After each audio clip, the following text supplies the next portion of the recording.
एक ऐसा भयानक असुर जिसे भगवान शिव ने अपने त्रिशूल पर हजारों वर्षों तक टांग कर रखा। खून बहता रहा, शरीर कंकाल बन गया, फिर भी वह मरा नहीं। थके महादेव के माथे से पसीना टपका। तब जन्म हुआ एक नए देवता का और उसी क्षण युद्ध का पासा पलट गया।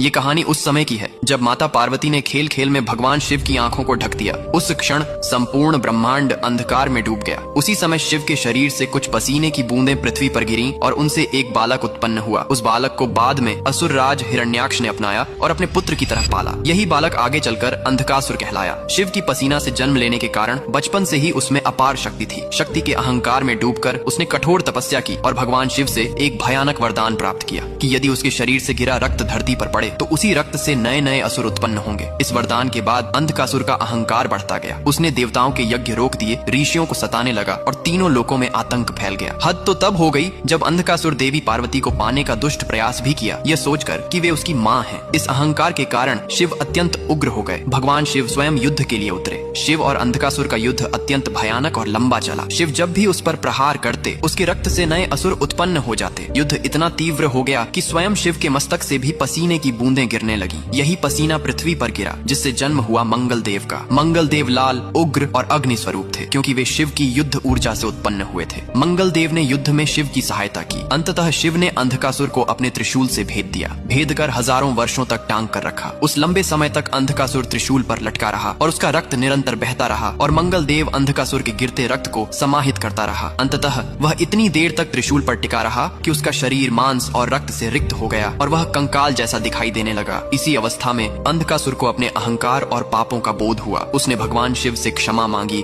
और पूरी विनम्रता के साथ शिव भक्ति स्वीकार की। उसकी सच्ची पश्चाताप और भक्ति से प्रसन्न होकर भगवान शिव ने उस असुर को नया स्वरूप प्रदान किया और उसे भृंगी के नाम से अपने गणों में स्थान दिया। जहाँ ये युद्ध और मंगल देव का जन्म हुआ वही स्थान आज उज्जैन का क्षेत्र माना जाता है। इसी युद्ध की स्मृति में उज्जैन का मंगलनाथ मंदिर स्थापित हुआ। हर हर महादेव।